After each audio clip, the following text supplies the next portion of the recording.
Wees allemaal begroet in die oorwinningsnaam van ons koning Jesus.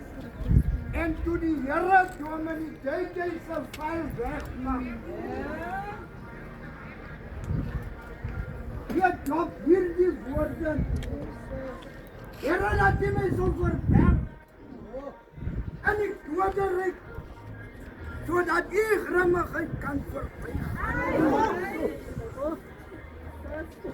God dink so baie aan die dood van 'n regverdige. Toe Samuel na 'n paar jare in die graf lê, toe die man wat doodgemaak word in die oop graf van Samuel val, toe hy die bene touch, het hy lewendig gevoel.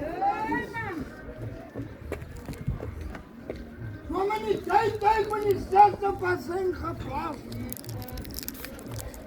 Die 60% is die dimension van die dood. En die Here pak hom weg in die doderyk.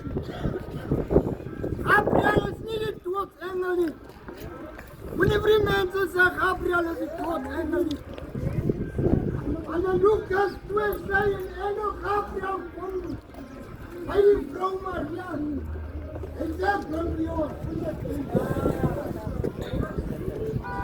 Maar by die dag van opstanding sal die 7de pasijn blaas. Waar die graf dan tatses. En allemaal wat in die Here gesterf het, al loop hy met die casket se sleutel in die borsgrond.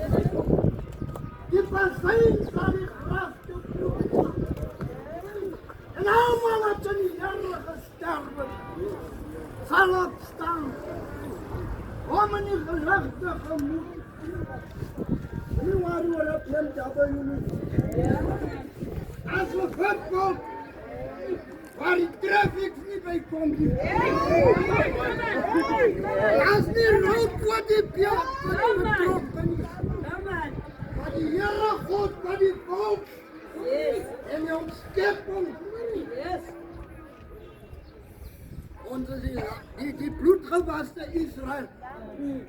Die heidene wat tot hom bekeer het. Vir hulle is die vervolgingsvoorbereid. Vir die wegrafting. Vir afsluit mense. Ek as die man van die laaste eeuwe. Maar die Here is besig. Die valperd, meneer, hy gelop nie. En toe in Openbaring sê en toe die verperde so in die Durban July hang. Toe het Paulus op die vatperd gepet. Daarom sê die lewe is vir my Christus. En die dood is 'n wins.